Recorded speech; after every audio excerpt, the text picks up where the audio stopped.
Hi everybody, it's Sid from Cool Moviegram, your source for everything about cool film.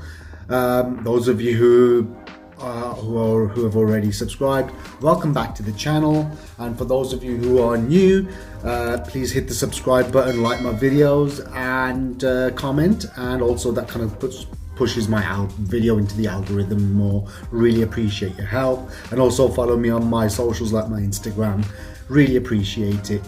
Right, well, yeah, today is just something different. I thought do something else, a list that I always wanted to do for a long time, and just never got around to kind of like doing it as well. So I thought, why not? I mean, just try and maybe add a bit more diversity instead of just focusing on just like the martial arts or Hong Kong cinema side of things. I'm just going to try and like maybe do something around movies in general. So today, we're going to be talking about movies that when they came out, they did not run release, they weren't appreciated, or they didn't really do the business. Films like The Thing by John Carpenter, which had bombed at the box office, and even films like Shawshank Redemption, which on initial release, the films were not appreciated by the general public. It's only afterwards, when good word of mouth came about, the film actually done pretty well. This is a list of 10 films that became cult classics even though they had actually faced box office failure.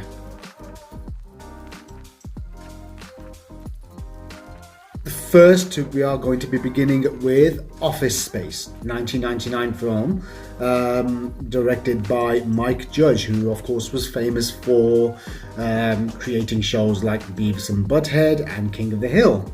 And also he was the voice of both main characters.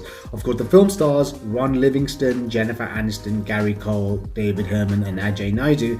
It's about Peter Gibbons, who's working for an IT firm, and eventually just kind of like he's depressed, and a really comic scenario where he's getting hypnotized to not think about his work, to kind of like take away the stress and pressures. The guy hypnotizing him, the therapist, ends up dying of a heart attack, so he stays in this trance where he doesn't really care much about his job, and he's actively trying to get himself fired, but it's all working against his favor, where he's actually he's actually getting recognized for his new approach to work, and people actually like his honesty, especially when kind of like having these micromanagement meetings. The film, and also of course he gets involved with a waitress played by Jennifer Aniston, who's always had a long time crush on. And this film is peppered with like great one-liners, a really good cast, great ensemble cast of like, oddball characters, and it's just, it's one of those films. If you've worked in like offices, customer services, or even a call center or IT kind of like crowd, you would relate to it. Like, this is how things are. I mean, it's just like, and if the little moments, like for example, you've got Gary Cole's Lumberg, who's like the big honcho in the office, who's kind of like, just throws his weight around, or always trying to pressure people for kind of like coming in on the weekend when they don't want to. And even the opening sequence, I've just like seen each of the characters in the movie just commuting to work, stuck in like, barely moving traffic, stuck in like just then contemplating their life choices as why they're getting to the job.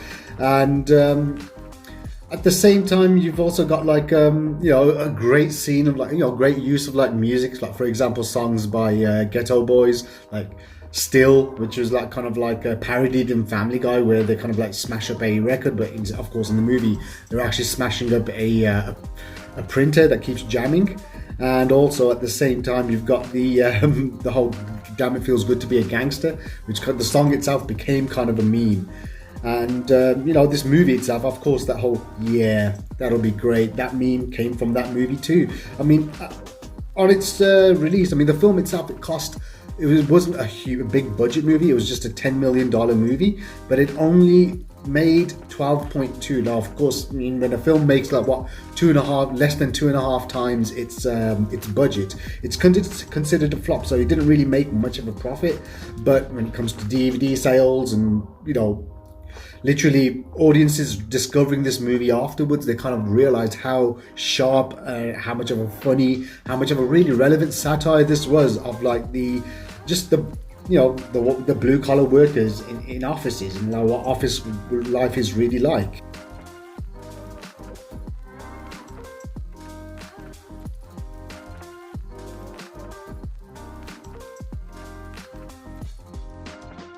Next one we have is Dazed and Confused, 1993, directed by Richard Linklater. Of course, the film stars Jason London, Matthew McConaughey, Ben Affleck, and Parker Posey. The film itself is about a bunch of high school students who have actually kind of like graduated on the night of their prom.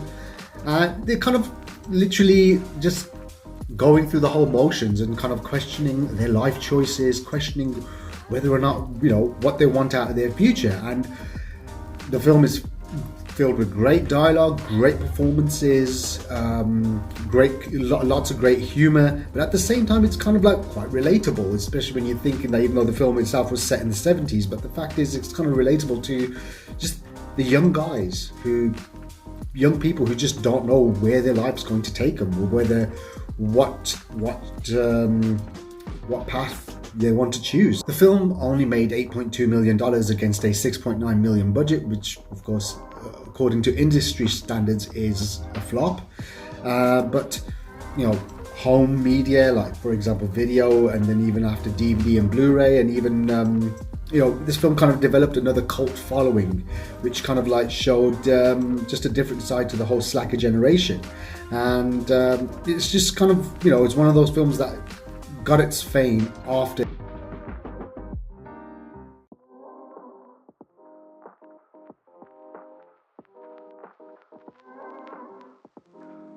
The next one is Blowout, a 1981 movie, again a Hollywood movie, directed by Brian De Palma, starring John Travolta, Nancy Allen, and John Lithgow. This film stars John Travolta as a film's sound editor who's picking up sound effects and ends up kind of like accidentally, by chance, hearing the noises of a murder take place, an assassination of a potential presidential candidate, and it just kind of like literally lands him deep into this, and he's stuck in the middle trying to figure out. Now, this film was well directed, well acted. I mean, John Lithgow, Nancy Allen, John Travolta, they all smashed this film. The way that it was filmed, again, is just the tension that was built in a lot of the sequences. The cinematography is really good in this film as well, like as it is in all Brian De Palma films. And you know, it's surprised. I mean, at the time, nobody really went to see it. I mean, you know, against an 18 million budget, which at the time was a decent budget, not small, not too big at that time.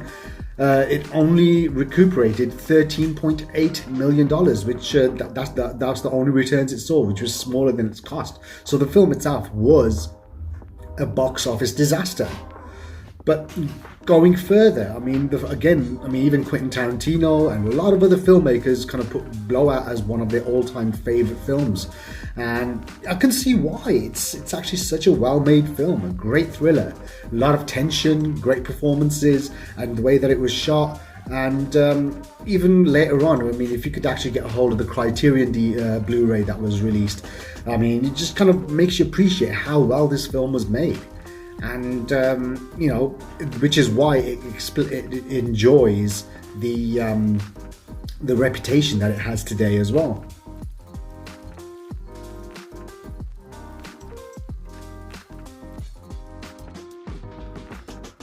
Right, the next one is The King of Comedy, a 1982 film, not the 1999 film from Hong Kong, but the 1982 film from US, which is directed by Martin Scorsese, starring Robert De Niro, Jerry Lewis, Tony Randall, and Diane Abbott. Yep, the film is about a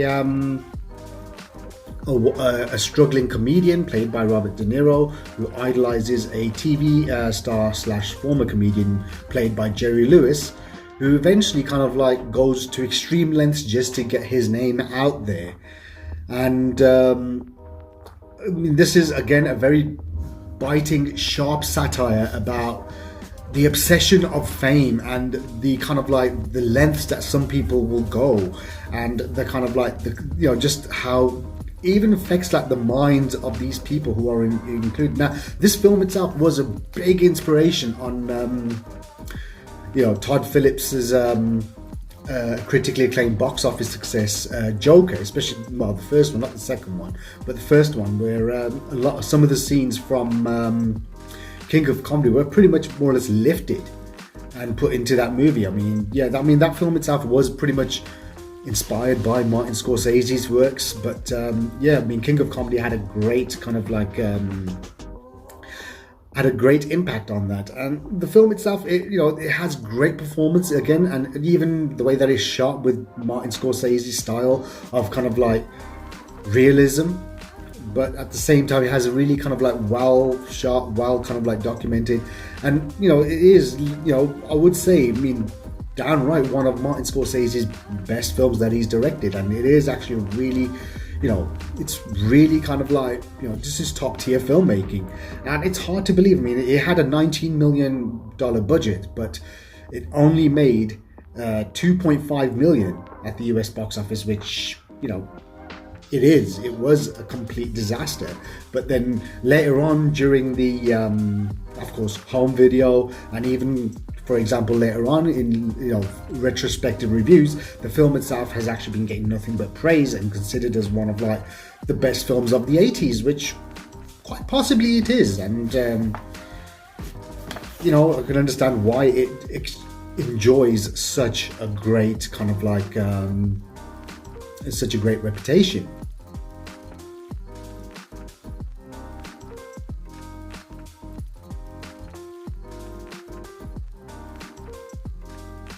Next one is a 1999 movie, Fight Club, directed by David Fincher, which was based on Chuck Palahniuk's novel.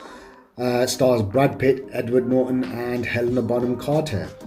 A man who's kind of like working in insurance ends up kind of like succumbing to the stress, eventually meeting with a man named Tyler Durden, who they end up forming a underground boxing club for blue collar guys who are kind of feeling frustrated. But then it leads to more, where it kind of like inspires them to take matters into their own hands, to kind of rebel against society and the whole kind of like just the wrongs that they feel that they have actually experienced.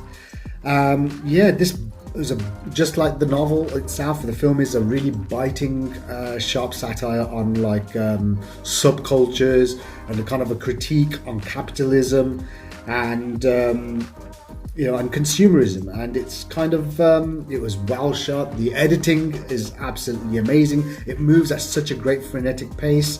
I mean, it is bloody as per the title would suggest. It is full of really violent scenes and some really outlandish humor. And again, the performances, Ed Norton and Brad Pitt, and even Helena Bonham Carter as Marla Singer, great work. And technically, I would say personally, this is my favorite David Fincher movie. Now, the film itself, it was made on a budget of $65 million. Now, globally, it only made $101 million, which, 20th Century Fox and even David Fincher himself kind of wrote it up as a flop. But then having to kind of like then proclaim that it was a success due to its DVD sales, becoming one of the most best-selling DVDs of all time in terms of like from 20th Century Fox. And even overall, it became like a really big hit on DVD and on home media. And it's one of those films that, like, it comes up as, upon many people's favorite films. Probably is one of my all-time favorite movies too. And it's funny, dark, it's quite harrowing, well made, well acted, and everything that you'd expect from a great film and an auteur like David Fincher.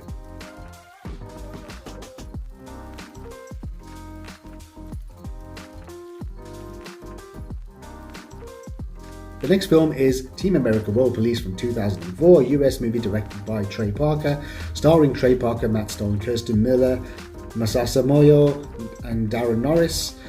Yep, from the makers of South Park, Matt Stone and Trey Parker. Now, I mean, so of course, this itself, like South Park itself, it's a kind of like a dark satire, really kind of just lampooning everything and anything and everyone. For example, like America's foreign policy. As you see, there's kind of like marionette puppets in the form of Thunderbirds and Stingray and those kind of shows, where these characters are kind of like working as a world police, which kind of like fights terrorism, etc. A successful actor joins Team America and becomes a part of them in order to kind of like thwart a terrorist plot and also a world domination bid made by North Korean leader Kim Jong-il. This was, I mean, just like South Park, I'm a huge fan of. I love South Park, and just like South Park, this film is just a great biting satire, taking the piss out of like anything and everyone. Whether you're left or right of the spectrum, the film takes a sharp stab at, like, for example, America's jingoism and its kind of like over-reliance on like the military-industrial complex and their foreign policy, as well as like how you got some of these liberal actors who are kind of like, you know, saying, oh, we've been to war and all these kind of things, and oh, I've been to Iraq. You know, it's like Sean Penn was one of them, Alec Baldwin, Matt Damon, Samuel L. Jackson. You can name a bunch of these guys who are all kind of like part of the World America, kind of like Team America's roster. And of course there was a sex scene which kind of included like golden showers and defecating on one another and all those kind of things. But of course it was censored for the theatrical release, but then on DVD and Blu-ray it kind of like is included in the extended cut. And it is pretty violent for a puppet movie as well, and it's just the way that it is. It's not really like haha funny. It's just the fact that you got these actors who kind of like you're putting on these serious kind of dialogue voices, but it just seems so ridiculous at the same time because some of the things they say, because, you know, judging that it was actually taking the mick out of films like what Jerry Bruckheimer was producing in particular, as well as stabs at Quentin Tarantino and all those things. Now, the film itself was against a $32 million budget, was $51 million, which was still considered not a great hit. It was considered a box office disappointment because it didn't make much money back. But the film itself found a great, more or less recouped more than its budget back through its DVD releases and home media, of course. Again, it kind of became a cult thing where even actors like Matt Damon, who was lampooning the film, actually loved it. And, and everyone thought, everyone who kind of has actually since watched the movie looked back, they thought it actually is a great kind of like great satire and a great look at, like, for example, America's foreign policy and celebrity culture and everything else involved.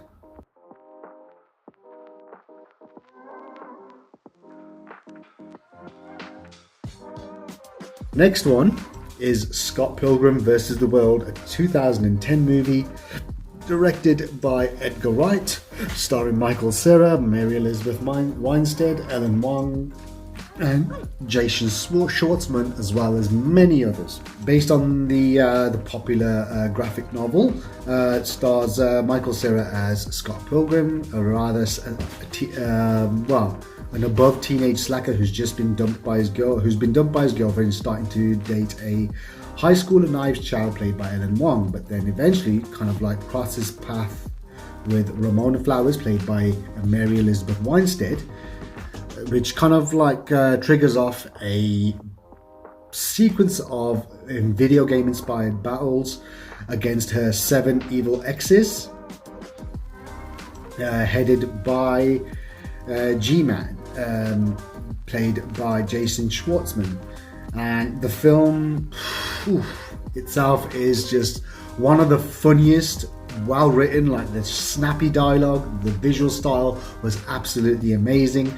The performances are great, and again, just like Edgar Wright fashion, it's just like the humor kind of like works so well. And there's just so much for anyone to enjoy in this movie. I mean, even the fight scenes, which were kind of like which were choreographed by the late Brad Allen, and including some help from the Jackie Chan stunt group. I mean, the fight scenes are really good as well, well done, well shot.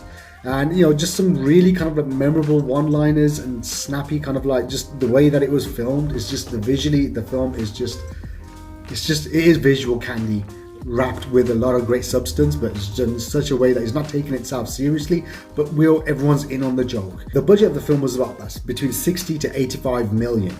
So this was the most expensive film that Edgar Wright had actually directed, in comparison to his previous two films, which were Shaun of the Dead and Hot Fuzz, which were filmed on smaller budgets, but they saw great returns in the US as well as in the UK. I mean, becoming one of like two of the funniest British comedies ever made.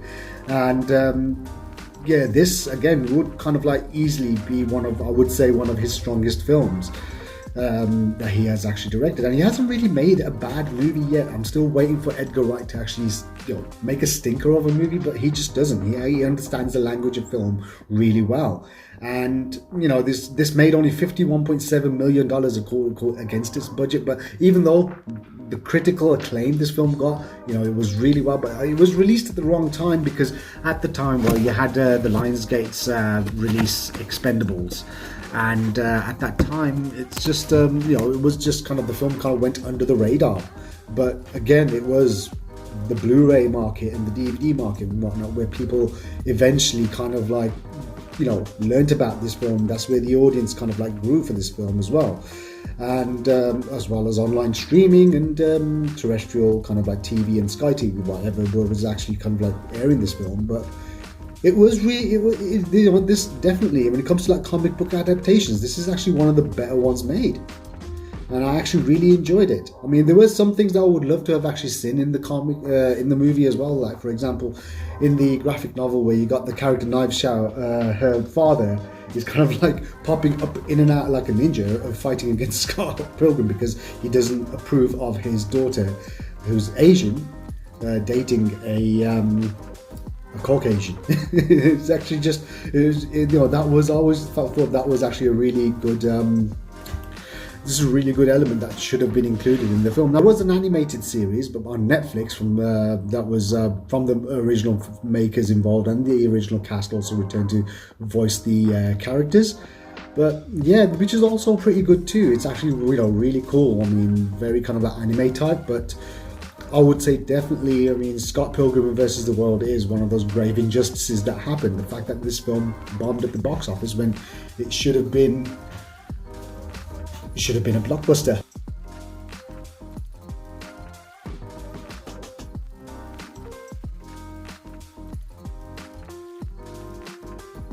The next one is Donnie Darko, which is directed by Richard Kelly, starring Jake Gyllenhaal, Maggie Gyllenhaal, Gina Malone, Drew Barrymore, and Patrick Swayze.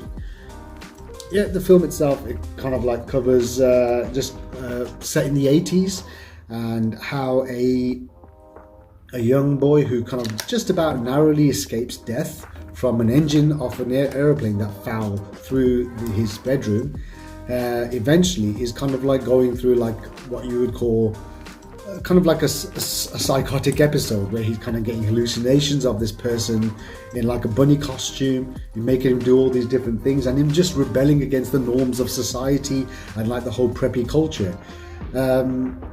And again, it's just a really kind of like stark look at like pretty much just popular culture itself, and just human empathy and the lack of it, and how it kind of affects people. And again, the film itself was filmed in a really great kind of like dark, somber look, but against the cinematography was very slick, especially for a directorial debut like this. I mean, Richard Kelly really did kind of show potential promise, but none of his films since then have actually have been kind of like on the mark. And whether it's via box office or even via whether it's even just actually being good movies or not. I mean, I myself never have kind of measured a movie's kind of like whether a movie is good or not, if I enjoy it or not. It's not always necessary on like how good a film's box office does.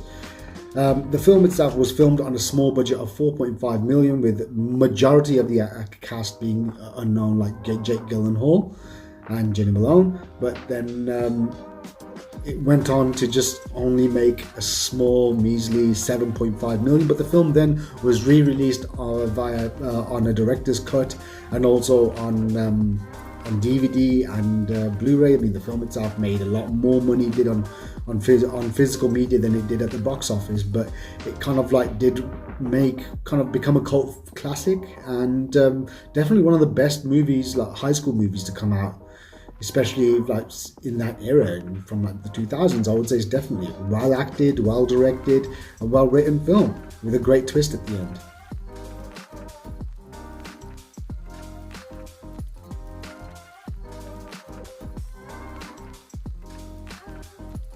The next one is Blade Runner, a 1982 film directed by Ridley Scott, starring Harrison Ford, Rutger Hauer, Sean Young, and Daryl Hannah. Deckard is a Blade Runner who hunts down replicants, cybernetic organisms who are like humans, but they want to actually have more life. So of course he goes after Roy Batty and his crew, and at the same time gets involved with a beautiful replicant from the actual Tyrell Corporation, played by Sean Young, which kind of has Deckard kind of questioning his own existence and also whether if he's human or not. And also, you get to see how some of these replicants are a lot more human than they are. Now, this film, it's a masterpiece. This was, badly kind of like badly understood. Badly kind of like, mistreated at the box office and by critics at this time of its release. It was released around about the same time as The Thing. So again, it's kind of, surprising me. The film, visually, again, it just presents a really grim, kind of realistic looking future. But some of the things that they use in the film, like for example, FaceTime calling and such, it's all kind of like more or less little things like that. Apart from the flying cars, we don't have them yet, but then we do have things like this. And just the overall look had a very realistic, kind of harsh look at like how the future would be. There was like a kind of a mixture of different cultures, and again, Ridley Scott's visual style in this film was absolutely stellar, done really well. There are like about 3 or 4 different cuts of the film. I like the director's cut, and even the final cut I actually preferred more than the actual theatrical cut, which had like this kind of hard-boiled noir kind of detective kind of like voiceover from Harrison Ford's character Deckard. The film itself is like a noir film, but in a sci-fi setting, and again, great performances. Vangelis's music score is absolutely stellar. And the film itself was derided by critics at the time of its release, and according to for its $30 million budget, it only made a total of $41.8 million, which still kind of fell short from making a profit. But then at the same time, the film went on, more or less on retrospective views, became one of the films that's always on the list of like the best science fiction films ever made, and also probably one of like a lot of fans, critics, other filmmakers have actually, and a lot of people have actually said this is possibly Ridley Scott's finest film as a filmmaker, and I can see why. And the same thing happened with the Denis Villeneuve directed sequel, Blade Runner 2049, which flopped at the box office, but although it had really like glowing reviews, but then when you watch the film, it was actually really well made. Ryan Gosling was great. It's nice to see Deckard in that movie again, and it's just the way that the film itself was done. It was just really, really kind of like, again, just another injustice, like the failings of Blade Runner. Blade Runner 49 was just criminally underappreciated.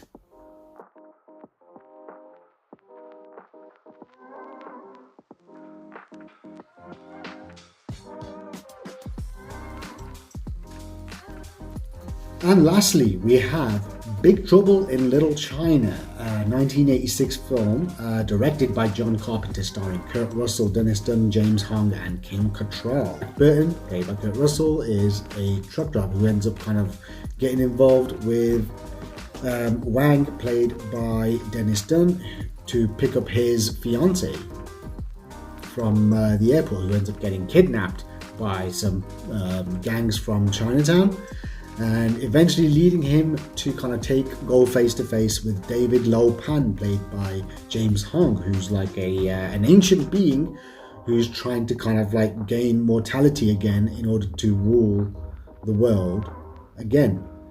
And this film is just one of those films that I grew up watching on TV as a kid, watching it on video so many times, eventually got it on like DVD and whatnot, but then it's just one of those films that everybody in my age that I knew loved this movie.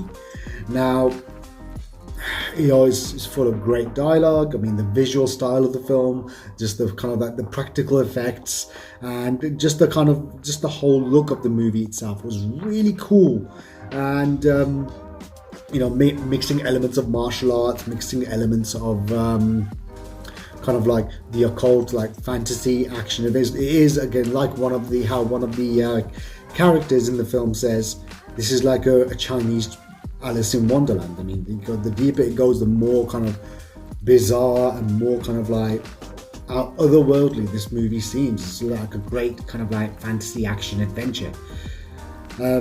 Originally, I mean, the movie itself was meant to have been, for John Carpenter, he wanted to cast Jackie Chan as the character Wang.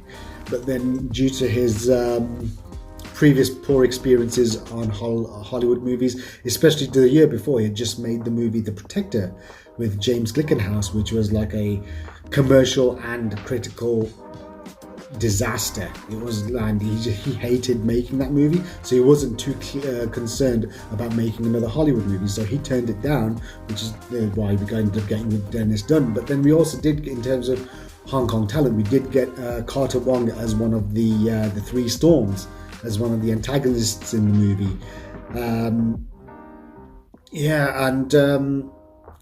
It was, definitely, I would say, if it comes to like one of my all-time favorite 80s movies, Big Trouble in Little China is always going to be up there. Now, the film itself had a budget of about between 19 to 25 million, and it only ended up kind of recuperating only 11.1 million. So, of course, being a box office kind of like disaster again, but it became one of the highest rented movies of all time, and it kind of like had like a lot of got a lot better kind of like response on home video, and even on like when it came to terrestrial kind of like broadcasting, when it came on TVs, whichever kind of like market it was. This kind of became like a kind of more than just a cult classic. And looking back, I mean, people would class it as one of like the defining movies of the 80s. That's what I mean. It's like, I mean, for me, I've never seen the box office as a measure of whether a film is good or not. I mean, you can have like a lot of, you get a lot of terrible movies which are like box office runaway hits, and you get a lot of like good movies, like this list. There are many other good movies that have been made which didn't get the reputation they deserved. Right now, you can leave me a comment. I mean, I'd like to know, out of all the flop movies that you have seen, films that have flopped, and which one would you say should have been a bigger hit, or you think that like a lot of people actually do like? Let me know. And if there's something that I've missed out, or if there's something that I might not have seen, let me know. And and I'll see you on the next one. Thank you for watching. Take care.